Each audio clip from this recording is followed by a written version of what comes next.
everyone. I'm Barbara Hamm Lee. Today's Another View is a look back at some of our favorite stories from 2015. One of the goals of Another View is to recognize some of the positive things that are happening in the African American community.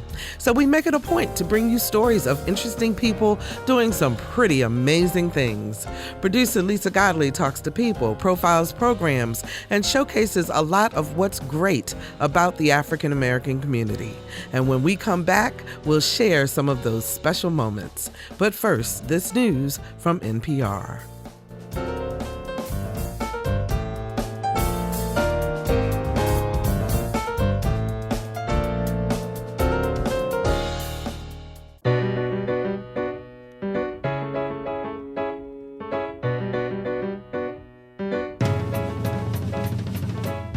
Discussing today's topics from an African American perspective, this is Another View. Happy New Year, everyone, and welcome to Another View. I'm Barbara Hamm Lee. Since Another View began, we've never had a shortage of positive things happening in the African American community to tell you about. It's our pleasure to bring you stories of African American trailblazers like PBS NewsHour anchor Gwen Ifill, or best-selling authors like Rashonda Tate Billingsley. And of course, it's always a joy to showcase the stories of folks from right here in Hampton Roads. People like Nadir Johnson, a local man determined to make life better for the children of Uganda. So turn up the radio, sit back and enjoy as we bring you the best of Another View positive stories.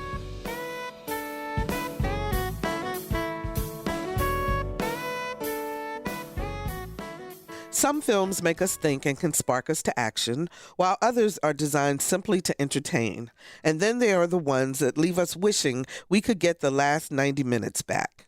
Well, the 1915 D.W. Griffith film, Birth of a Nation, did it all. Some film critics gave Griffith the highest praise, calling the film a classic, while others use words like an embarrassment to film and outrageously racist. Regardless of what side of the movie reel they stood on, it had people talking. 100 years later, some local film students stirred the conversation once more with their response to the century-old film, a short film they titled Our Nation. It's been 100 years since Birth of a Nation stirred the great American melting pot. The film was praised for utilizing never-before-seen movie-making techniques. At the same time, deemed notoriously racist, portraying actors in blackface as villains and Ku Klux Klansmen as heroes. There were movements to block screenings, including an unsuccessful campaign here in Norfolk.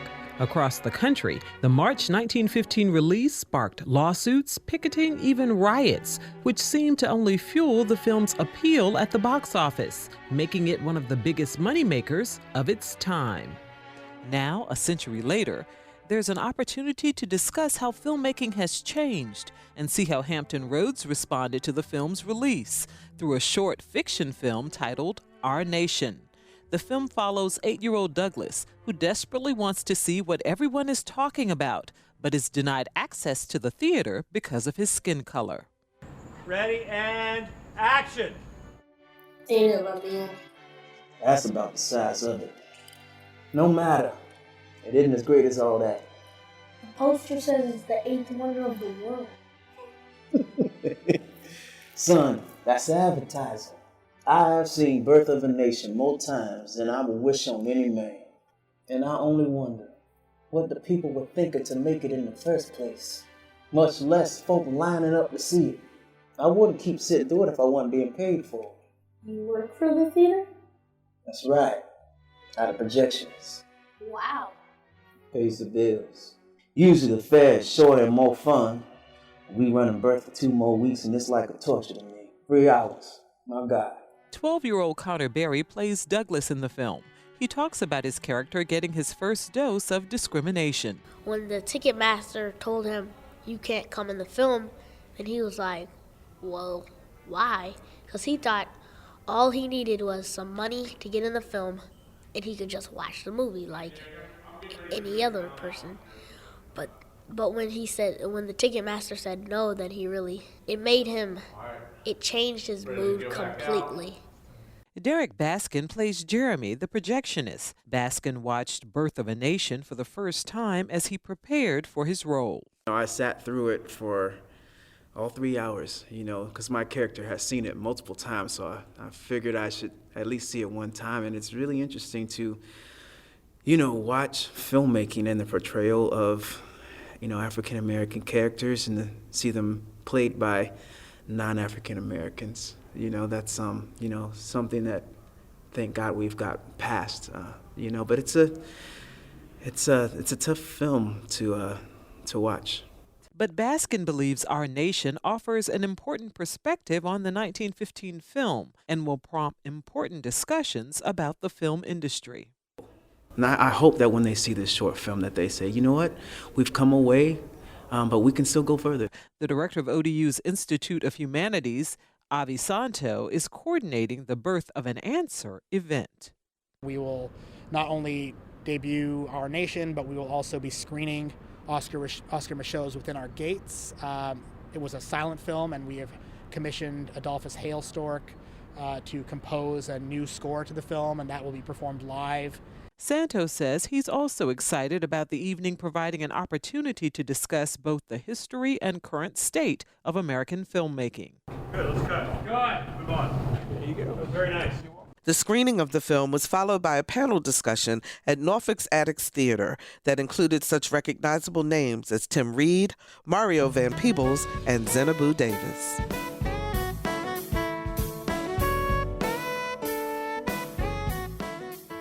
Adrienne Cowan is a woman on a mission. Her goal, to help former inmates begin a new life outside of prison walls and succeed at it. Our Lisa Godley takes a look at Cowan's amazing journey from honor student to inmate to later head of a company that in just 3 short years has helped hundreds. Adrienne Cowan grew up an only child and was thrilled to be able to go to the college of her choice on scholarship. My first year there, I had gotten with the wrong crowd. I met some young ladies there and we began to room together. And so one of the young ladies, she said, I need to use up my checkbook so I can get a new one. So we're like, okay, cool, that sounds fun. A shopping spree, all of us want to go on that. So it just went on and on and on. Eventually, we were in a department store and the detectives apprehended me and the other person whose information I was using. She let me take the entire rap for everything that was going down. So at that particular time, they had charged me with 10 counts of forgery and uttering. Cowan says as she matured, she moved forward with her life, getting married, becoming a mom, and looking ahead. Then she was blindsided. My husband left, so I was left with a 1-year-old, and we had to do a lot of survivor techniques. So eventually it just literally got out of hand. In 2009, I was charged with a bad check for grand larceny. It was for a van I had tried to purchase, and they had sentenced me to 2 years in one place and 15 months in another. She says the hardest part about being locked up was being away from her daughter. So out of the years that I did, I was never called to visitation, but maybe once. It was Christmas, Thanksgiving, and holidays, and it kind of just left a bad taste in my mouth. But I remember praying about it, and I remember that the voice spoke and said, you need to channel your pain to be able to help others once you come on the outside. Cowan named her program Kingdom Staffing. She started with nothing, but now 3 years later has 15 vans that she not only uses to transport former inmates to and from work, but to take families to see their loved ones on the weekends. The most intriguing thing to me was when we took a lady to Fluvanna to see her daughter she hadn't seen in 5 years. And to see them interact with each other after not seeing each other for so long, that was the most remarkable experience I ever had. She wasn't able to get there. So when she got there, even the guards were amazed at how it transpired because they didn't have the transportation to get to see each other. She says she loves what she does. Riding with me is not like riding any other ride you're going to ride. When you get into one of those vans, we talk about everything from religion to life to family to forgiveness to love. It's everything. And so I hear people tell me in the morning when they're going to work, they're like, Miss Cowan, we love riding with you because you're so much fun and you encourage us every day, And I call them the breakfast crew because I get up so early to get them and they talk about all of the things they're going through throughout their day. And I tell them that life is not easy. But whoever said it was going to be? You know, it's just your determination, and I promise you, if you put one foot in front of the other one gonna follow the first foot that you put in front of that one. Another component of Cowan's program is mentoring. I want them to understand that you cannot depend on anybody but yourself. There are going to be many people that's going to drop the ball because they have not been in your shoes. They do not know where you're coming from, and it's not going to mean as much to them. And so it's challenging to get housing. It's challenging to get a job. It's challenging even getting your children back. Everything is harder for you because society doesn't forget. But in that, you channel your frustrations to your determination. Your determination is that just because they said no doesn't mean it's not an opportunity somewhere else. You can't just give up, because the first thing we do is the minute that we're told no or a promise is not kept, we start getting low self-esteem, resorting back to what we know to do best. Because there's going to be a lot of promises that are going to be made, but what I want them to understand is you have to come out here with the mindset, if nobody helps me, I'm going to help myself. I'm going to be determined to find a way to meet my goal. Cowan's dream is to expand Inmates on the Move into the Northern Virginia region in the near future. She's been described as one of the most successful African-American female journalists of all time. I'm talking about PBS NewsHour anchor Gwen Ifill. Not only is she a television journalist, but a best-selling author and an educator. Our Lisa Godley sat down with Ifill during her visit to the College of William and Mary last March when she put on the hat of the college's 2015 Hunter B. Andrews Distinguished Fellow. More than 4 million viewers get their information from the PBS NewsHour each week, and one of the most trusted and respected names in journalism is there to deliver it. Hundreds of migrants drown crossing the Mediterranean. Good evening, I'm Gwen Ifill. Gwen Ifill is humbled when people admire all she's accomplished, and she's quick to point out that she could not have reached this level of success without some help. Carol Simpson, who was a weekend anchor at ABC, Esther Payne, who covered the White House, starting with Eisenhower at a time when nobody had ever seen a black woman there. There are a whole lot of people who broke down doors that allowed me to walk through, and I didn't seem so strange or so odd anymore. I spent a lot of time wanting to be a journalist first, not wanting to be on TV, and I think that's an important part of it. I wanted to tell the story, I wanted to write the story, and to this day I tell students they've got to learn how to write before they learn how to talk. 30 years as a journalist have netted Gwen Ifill a lot of memories that she is thankful for and cherishes. The first time I was ever on the floor of a political convention, we were such junkies growing up about politics that I was just thrilled to be there for the balloon drop. First time I got to interview a sitting president of the United States, I was just thrilled. It was Bill Clinton, and Bill Clinton, I'd covered his campaign and gotten to know him as Governor Clinton, and the first time we walked into the Oval Office when he was president, we both looked at each other like, ha! Can you believe this? And I have a dear friend who is also a black journalist, and she and I call them colored girl moments, where we look up and we say, I'm just a colored girl in America. Look where I am today. The daughter of immigrants from Panama, Gwen's father was an African Methodist Episcopal minister, but she says she wasn't just a preacher's kid. She was the child of a man who was very engaged in the world around him. He would bring home the current events. We were very conscious of marches in the street. We were very conscious of the connection between what government did, whether it was the Voting Rights Act, whether it was the end of the war in Vietnam, and how it affected our lives. And because we understood the connection between government and politics and our lives and how it actually changed our lives, we all maintained a really healthy interest in news and public affairs. In addition to writing a bestseller and serving as managing editor for both the NewsHour and Washington Week, Gwen Ifill has moderated 2 vice presidential debates.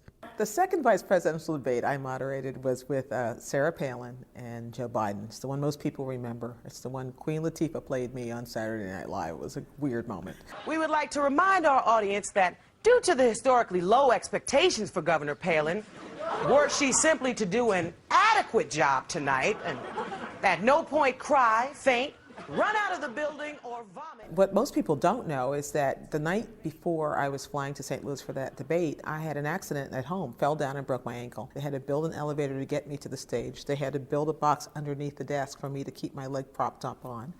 I couldn't take pain medication because I thought it would make me loopy during the debate, so I did it on adrenaline, and I still got through it. If you can do that, you can do almost anything. And in the end, my keenest memory is probably not, Sarah Palin saying, "Can I call you Joe?" which everybody else heard and I didn't. But it was that the two guys who got me on stage were football players named Buck and Tim, and they were very cute. Gwen says she always loved to write as far back as elementary school, but she had a hard time finishing anything.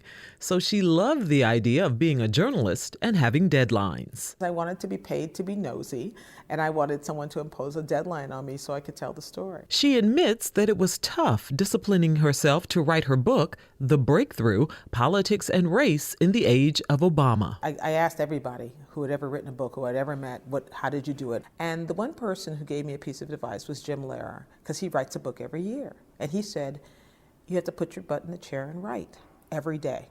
Every day. And he was right. In the end, you have to ignore writer's block. Even if what you write is garbage later and you can throw it away, you sit down every day, morning, noon, night, whenever it works for you, and write whatever you're thinking. And then you're done. It seems simple, but it really can be hard. Friends would call and say, you want to go to the movies? And I'd go, no, don't you know I'm writing? I would just lost my mind. But I got it done. For Another View, I'm Lisa Godley. To add to her numerous accolades, honors, and awards, in 2015, Gwen Ifill was awarded with the National Press Club's highest honor, the Fourth Estate Award.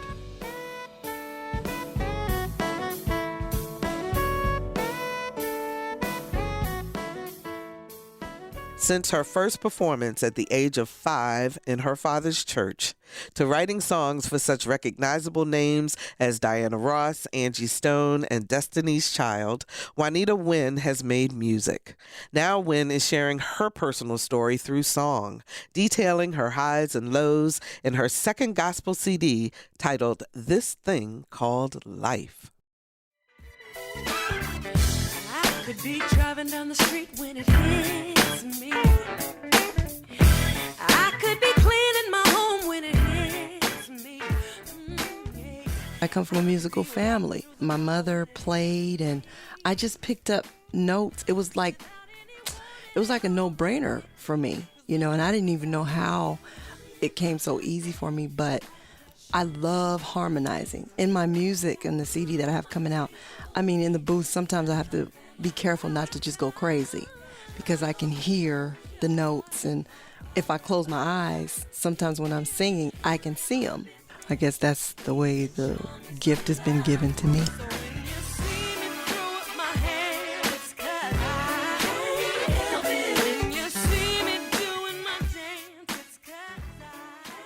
She says singing with the Wynn sisters had its challenges. There were some trying moments because I was a middle child.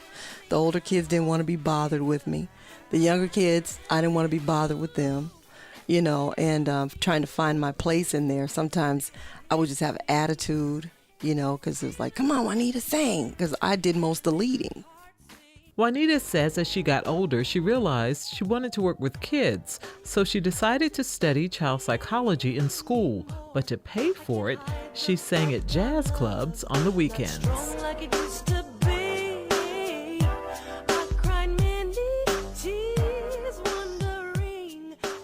Somebody came in and heard me and walked over to my table and said, do you write? And I said, I don't write, I do poetry, and she was like, you ad-lib like you could write. And I said, well, I just do a little poetry. And she goes, well, I got 2 tracks for you. I want you to write. I didn't know what a track was until later. It was music tracks.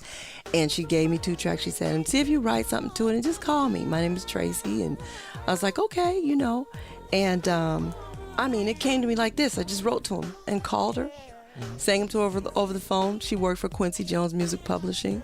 Next thing I knew, they flew me to Burbank, California, and I had 2 deals on the table, one with DreamWorks and one with Quincy Jones Music Publishing. Juanita chose Quincy Jones, and that decision opened one door after another. Angie Stone, I toured and traveled with her as background singer. Fred Hammond, toured and traveled with him and wrote for him. Destiny's Child, worked personally with Beyonce. She's amazing. Man, I worked with Bad Boy for a while as a writer, signed to Sony ATV as a writer. Diana Ross, I wrote for her. The song was called Every Day is a New Day, made it her title cut. Since you went away from me, my whole life has made a change. But things haven't always come easy for Juanita Wynn. She ran away as a teen after suffering sexual abuse by a friend of the family, and later as a homeless mother of 2. She says she struggled with the decision of whether or not to tell her story that is played out in the video from her title cut, This Thing Called Life. Crying myself to sleep so many times until the pillows now. At first, I didn't want to. I mean, my mom, she was like, you need to just let the Lord have that and don't keep revisiting that. You're not supposed to look back. And I said, it depends on your reason for looking back. I don't look back to feel sorry for myself. I look back to remember where I came from, and so I can accurately tell the story to someone who might be going through the same thing and tell them how I survived it. Why keep it quiet? We got enough trouble going on. If you can help in any kind of way, ease the pain, go for it.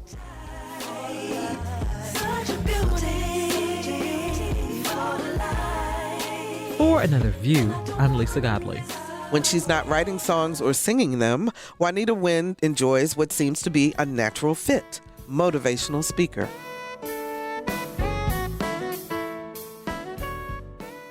In America, there is a lot of attention directed towards our children and their education.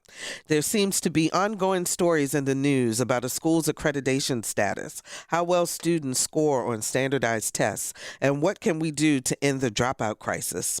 So imagine how you might react if you visited a country where roughly 83% of school-age children didn't even go to school. Our Lisa Godley recently spoke to a local man who is determined to turn things around for the children of Uganda.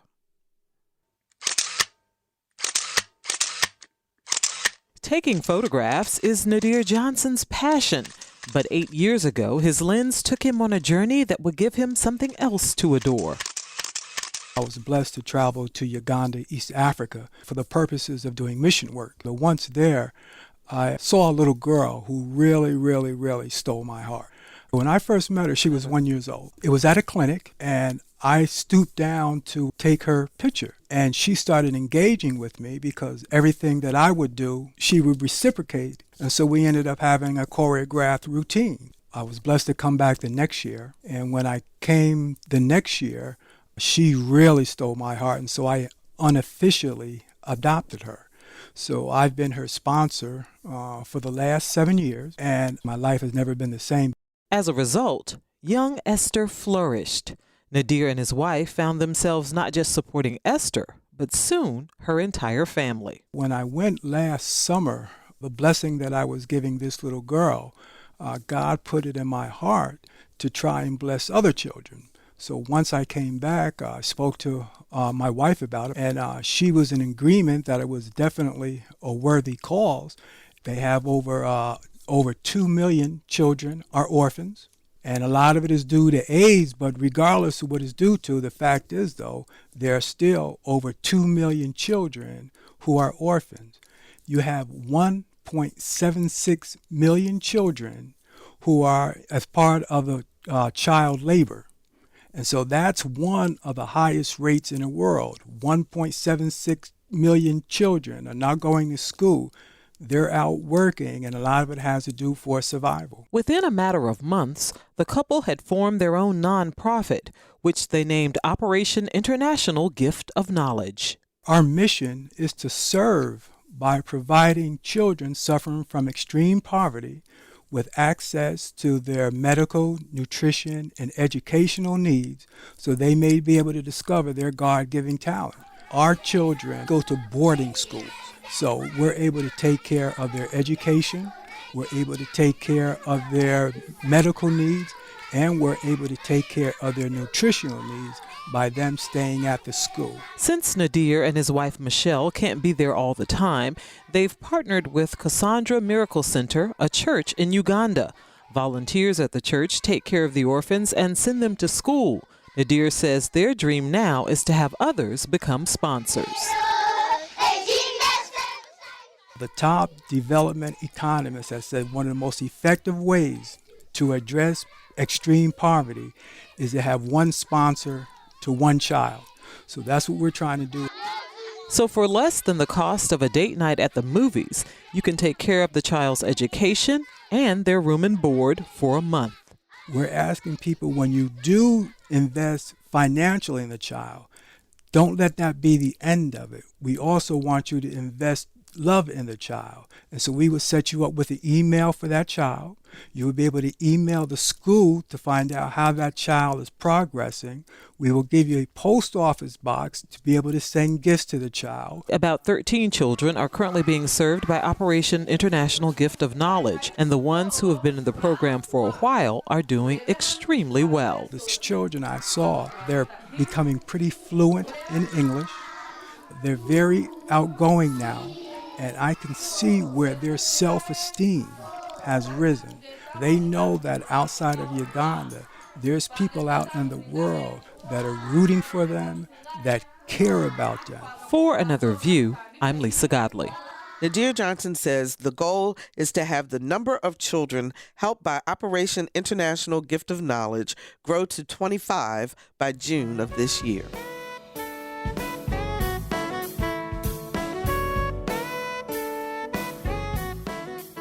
Young women in the Suffolk and Franklin area are looking at new ways to overcome peer pressure and gain confidence. It's all part of an innovative mentoring program designed to make sure that they step into their full potential.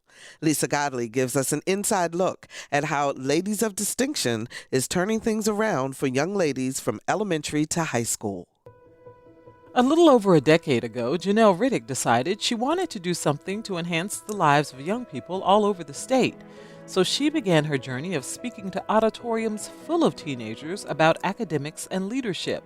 Then one day, she had a revelation. I had a chance to speak with some of the girls after the assembly, and then a light bulb kind of went off that, okay, the masses is great, but you can really probably make a difference if you can touch these girls a couple times a month rather than a couple times a year. Her first after-school group consisted of about 25 girls. It was just like, this is it. And so we've grown from one site to now 11 schools, and just kind of continuing the work to really see these girls become healthy and confident and strong. The Ladies of Distinction started in 2007 with high school students. Since then, it has expanded to include middle school students and most recently 4th and 5th graders, with each session covering a variety of topics. We have everything from respecting yourself and others, developing self-esteem and celebrating your successes, choosing your friends wisely, because we found that really is an issue that some of them struggle with in terms of being around people who can celebrate their success and encourage them to do better and tell them the truth. And so each session will start with a round table. Everybody has to go around and tell us one new thing about themselves. We have a hands-on activity. I realize they've been sitting down all day, so we try to do something to kind of get their energy going, get them laughing, get them talking.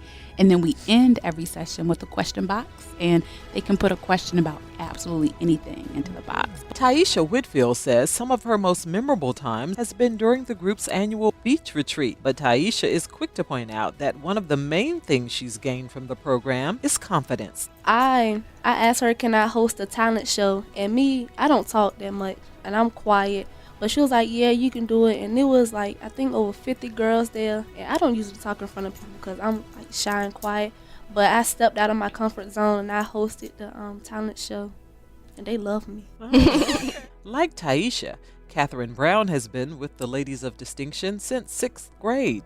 She attended the first meeting as an excuse to get out of class, but found something really special in the process. The things that Miss Janelle said really inspired me to join the program. Because when you're in middle school, you have like a lot of drama with friends and stuff, and you need a mentor to help you with friends and boyfriends and parents. You really need somebody to talk to because you can't just go to anybody about your problems. You have to go to the right person. Catherine says the program has taught her how to deal with peer pressure. For example, walking away from people who are trying to bring you down. You have to know when to stop hanging around certain people because after a while, if you keep hanging around them, you're going to end up smoking weed. You're going to end up stealing. You're going to end up breaking into people's houses with them. And it's not going to end you nowhere, but you're going to be in the grave or in a jail cell. And the success stories of young ladies who've been through the program continue to grow. We had one young lady who you could tell she just had so much to offer. That same young lady now who used to barely even talk, we actually helped her produce her first musical CD. She's a student now majoring in music at Howard University. Among the most noted ladies of distinction is Bill Gates Millennium Scholar, Shalita Hicks. These young ladies were kind of counted out. They were told that they would not be anything. And particularly Franklin is a very small community. And so a lot of these girls have to just fight unbelievable odds. And so to have a Gates Millennium Scholar to come from that area, to have a young lady who finished her undergrad in 3 years, her master's in 2 years, and is now beginning her doctorate, who was told that she would never do that, it wasn't possible. Those kinds of stories is kind of what fuels me, keeps me going with the program and wanting to continue to expand it. I set high standards and strive for the best, knowing that I deserve nothing less. I am a lady. I am a lady. I am a lady of distinction. I am a lady of distinction. For Another View, I'm Lisa Godley. In addition to retreats, workshops, and after-school programs for the girls, the program has a parent support component called Raising Excellent Daughters, which connects daughters and their moms with special sessions.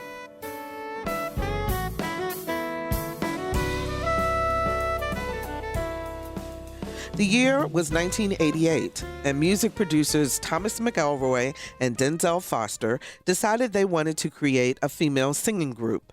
They had 3 criteria. They wanted the singers to be beautiful, smart, and above all, talented. The end result, a group they named In Vogue, whose flawless harmonizing hit Billboard's top 10 chart time and time again in the 90s. Over the years, the group has gone through some restructuring, but their amazing sound has remained intact, and they brought their talent to Hampton Roads last June to perform for the 2015 Hampton Roads Pride Concert. Our Lisa Godley spoke to one of the newer members of the group, Rona Bennett, about being a part of a group that has stood the test of time.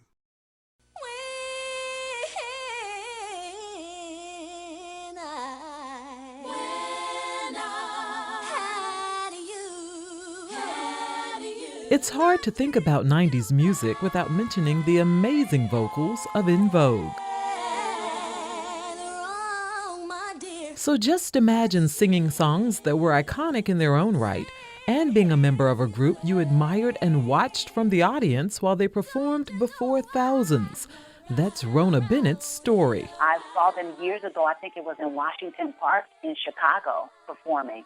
And I would have never thought that I would end up being a performing member of the group years later. To me, it speaks to how random life can be. So many things have happened like that to me in my life. And I was even talking to somebody the other day. I was like, right now you don't know Oprah, but in 5 years she could be like your best friend.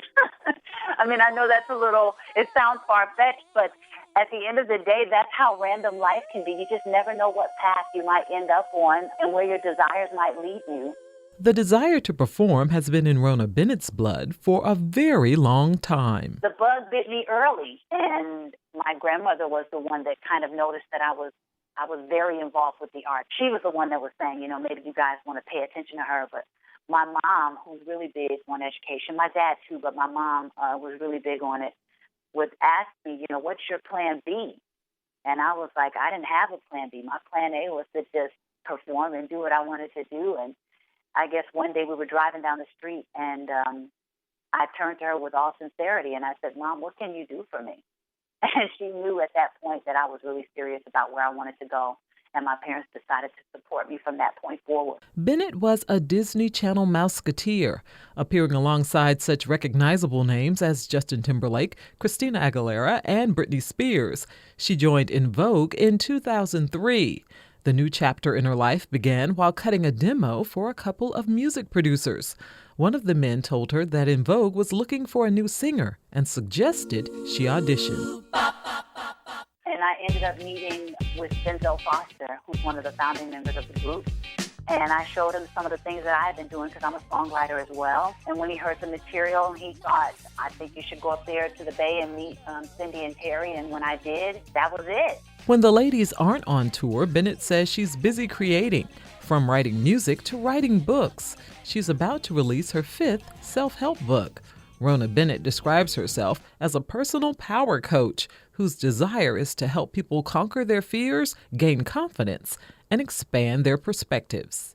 When I experience it, if I feel like it can benefit someone to read it, I'll share it. But Rona Bennett has also been bitten by another bug, acting.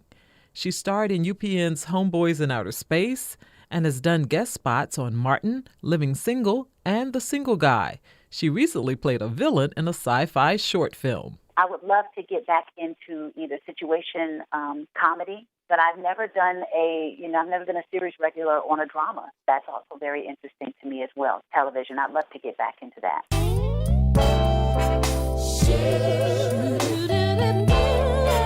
But today, her sights are set on Hampton Roads as she prepares for this Saturday's free concert in Town Point Park as In Vogue headlines Pride Fest 2015. We love doing the Pride concert because the energy is off the chart. I don't know, it's like everybody seems to be so engaged and happy and proud and so supportive, and they're just ready to party. And that, we already come out there with that in mind, but when we get that kind of response and that kind of energy coming to the stage, it only takes things up, to the next level. So I would say, people can come anticipating having a good time.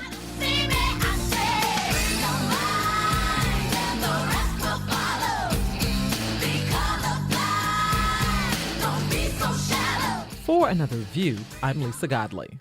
Even though the concert was rained out, the singers enjoyed a night on the town and say they're looking forward to returning in the future.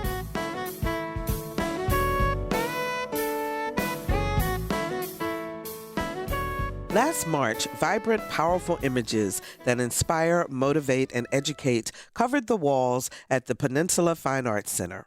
They were part of a show titled Looking Both Ways, which featured the work of several contemporary African-American artists. 1/3 of the exhibit showcased the work of artist, teacher, and author Clayton Singleton. Clayton Singleton's art immediately draws you in, with his use of brilliant reds, vibrant yellows, and majestic blues. But it's the images that take center stage as you look into the eyes of the people he paints. A mother adorned in a purple velvet dress holds her little girl in a protective grasp, while the child's slender arms lock tightly around her mother's neck. Their deep brown eyes, serene yet somewhat sad, staring at the artist who tells their story through detailed strokes and thought-provoking symbolism. This piece is called The Best I Have to Give. And all these pieces basically relate to the experiences and the narratives that I've had over doing like 20 years of teaching. Parents send you the child they have, whether that child is this phenomenal academic, exceptional student, or somebody just making it, or somebody not interested. To hand your child over to somebody and say, hey, I need you to teach them some things they may need later on in life. Both the mother and child's heads are encircled by a bright yellow spiral. Singleton says it's an African tribal symbol meaning all in, giving them a Madonna-like halo. That is the power, that is the esteem, that is the emotion with which I want to connect the people. That's a big deal. I mean, they send you who they have. And it's a heartfelt gift, if you will. Singleton, who grew up in Norfolk's Park Place community, has named his series Valedictorian. He says it's designed to celebrate the legitimacy and prevalence of intellectually exceptional African-American students. While Singleton celebrates the scholars and the trailblazers, he also looks at the students who don't get a lot of attention. One of his favorites is titled, What Is It About Me You Can't Teach? He began to tear up as he described the young man in the red baseball cap, white t-shirt, and sagging blue jeans who was being ignored by his teacher. What is it about me that allows you to walk past me while my head is down and not say anything to me at all?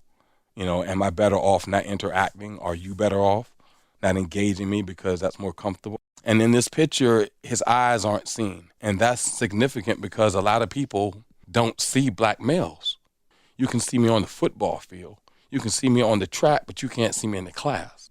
That's hurtful. That's why his eyes aren't there. And these symbols represent that, I can learn, basically. That education is important to me.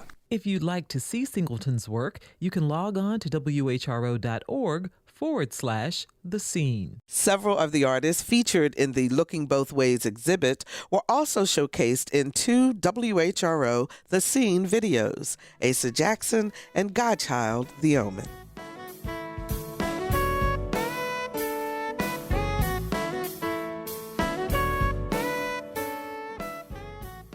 Rashonda Tate Billingsley is an award-winning author and editor with her own publishing company.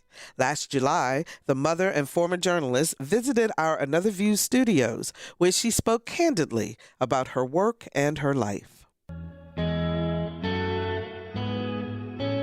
Rashonda Tate Billingsley's novels have captivated readers worldwide. Now she has a chance to inspire audiences through another medium with 3 made-for-TV movies. This summer, Let the Church Say Amen will be the first of her books to hit the small screen. They say a family who prays together stays together.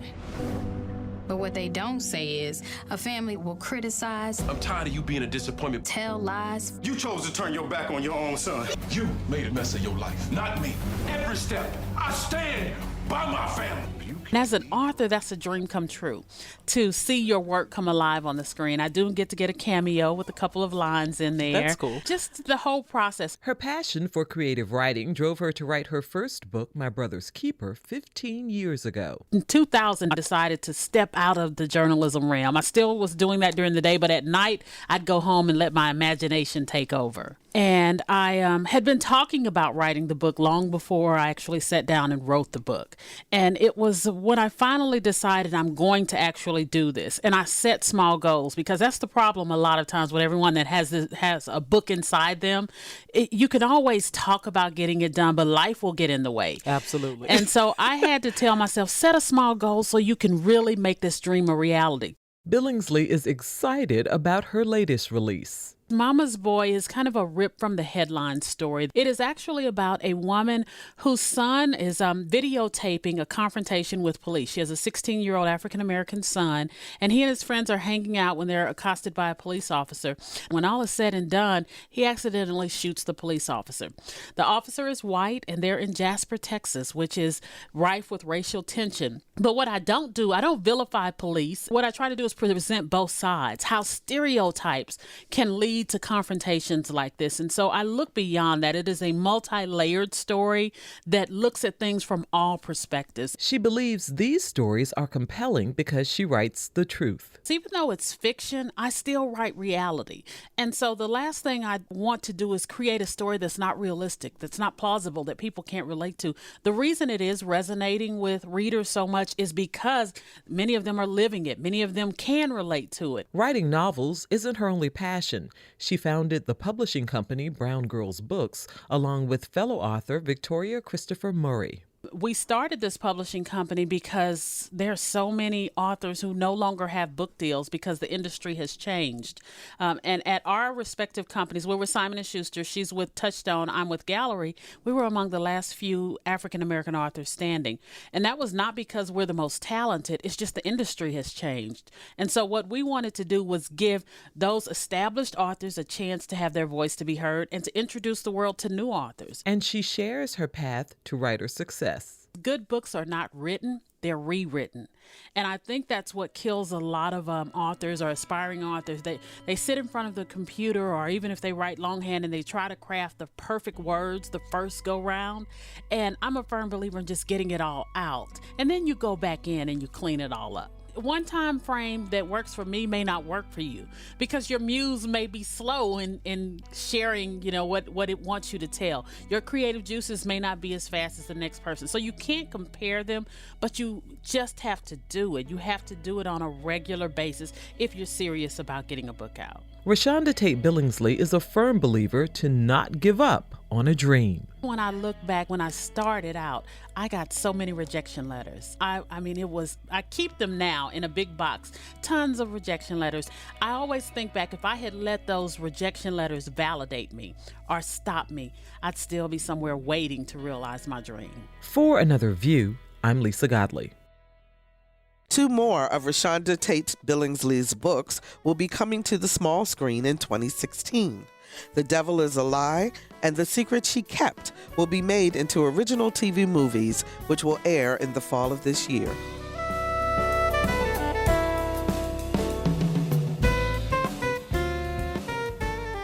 Civil rights activist Whitney Young worked tirelessly to help integrate corporate America. Often criticized for his methods, Young is credited with moving blacks into jobs that had previously only been given to whites. Young's niece, Bonnie Boswell, captured the visionary story in a PBS documentary. Last April, she came to Hampton Roads to serve as keynote speaker for the Urban League's Whitney M. Young Awards dinner, where she talked about her uncle and his unique methods for bringing about change. Whitney M. Young Jr. had a flair for enlisting the help of the powerful to improve life for the disenfranchised. His role as a negotiator placed him in circles where black men rarely tread. His niece, Bonnie Boswell, says even then, Whitney Young refused to mask his personality. One time he was on a trip to Eastern Europe with the head of Fortune 500 companies. And they had never been with, first of all, a non-business person before on these kind of junkets, but certainly not an African-American, and not an African-American who was there as a peer. So it was really unprecedented. And we're talking about people like Henry Ford and top echelon of business leaders in America. At one point, the guys are sitting around joking, and, one of the guys says to Whitney, kind of slaps him on the back at kind of the end of the trip and says, "Gee, Whitney, if more Negroes were like you, we wouldn't have any problem." He said, "Yes, and if more white people were like me, we wouldn't have any problem." Boswell captures her uncle's story in the PBS documentary The Power Broker, Whitney Young's Fight for Civil Rights. You don't get black power by chanting it. You get it by doing what the other groups have done. The Irish kept quiet. They didn't shout Irish power or Jew power or Italian power. They kept their mouths shut and took over the police department of New York City and the mayorship of Boston. Whitney understood power and he understood politics. And most of all, he understood people. They said Martin was in the streets and Roy and Thurgood were in the courts and Whitney was in the boardroom. One could not have been successful without the other.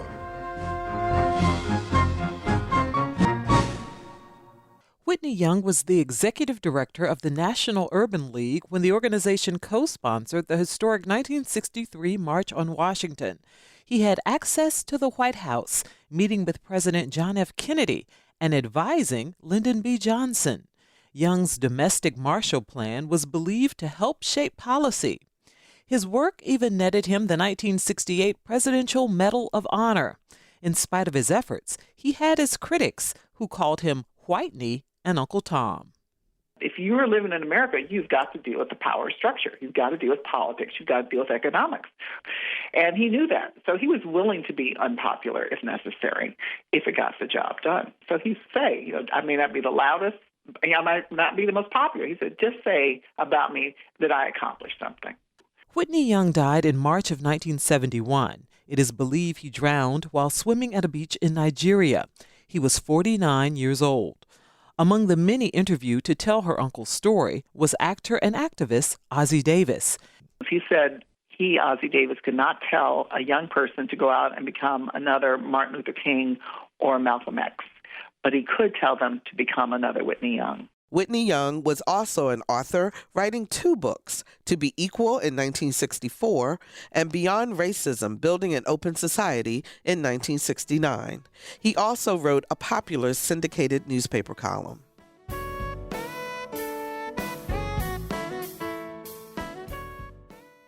Each January, we pause to remember Dr. Martin Luther King Jr. and his contributions to civil rights. Last year, as part of the City of Norfolk celebration, there was a tribute concert titled Songs for a Dreamer. This Virginia Symphony concert featured music inspired by the African American experience or written by African American composers. And one of the featured performers was Justine Elliott, an 18-year-old violinist from Newport News.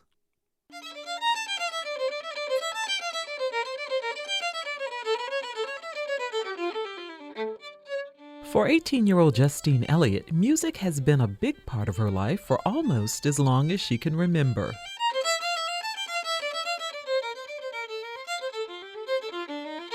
I've been playing the violin since I was 2 years old, so about 16 years now. My mom was really the influence. She's been a musician for a really long time, and she started my brother out, my older brother Brendan. And according to her, I was very interested in what he was doing, and I really wanted to pick up the violin just like he was and be like him. That was the reason why she started me on the violin.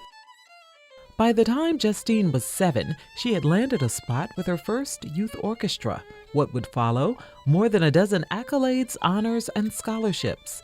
Her love for music taking her all over the world, sometimes performing alone, and sometimes as the second violinist for her family's ensemble, the Elliott Family Quartet. We've been a quartet for probably about 10 years, and especially in the beginning, it was really fun because we got to travel all over the place. People invited us to play out in San Francisco, Las Vegas, and all over the country, so it was really fun, and we played a lot of fun music, not just classical, but like pop music and just fun stuff like that. So it's been really fun, and even though like we have had our arguments, just because, you know, being with your family that much and like trying to get stuff done with them, it's always going to be a chore, but it's really been worth it in the end. The talented foursome, which includes Justine's mother Danielle and her two brothers Brendan and Sterling, recently performed what they describe as the most difficult piece they've ever done.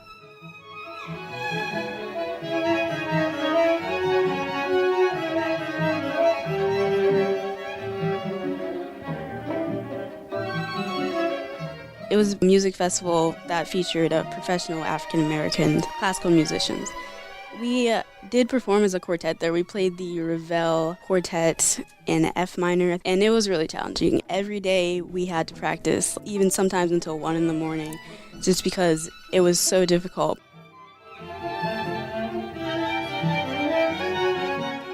But in just a few days, Justine will be playing alone as she prepares for her first solo performance with the Virginia Symphony Orchestra.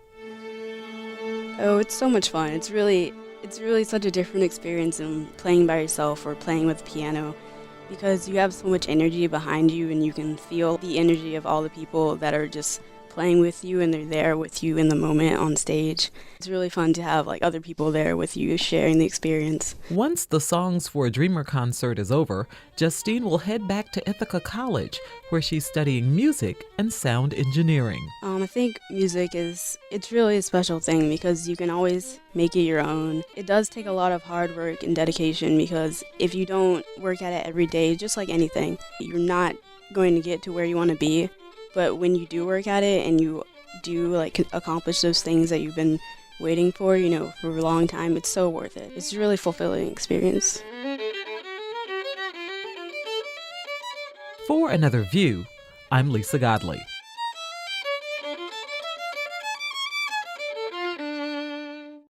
We hope you've enjoyed revisiting some of our favorite stories from 2015. We can't wait to show you what positive things are happening in the African American community in 2016. To listen to any of our past shows, you can log on to our website at anotherviewradio.org. While there, be sure to sign up for our eView newsletter. For producer Lisa Godley and audio engineer Victor Bowen, I'm Barbara Hamm Lee. Happy New Year, everyone. We'll return next Friday to kick off an exciting year of live, thought-provoking discussions, like next Friday's Another View Roundtable. So make an appointment every Friday at noon to join us for Another View.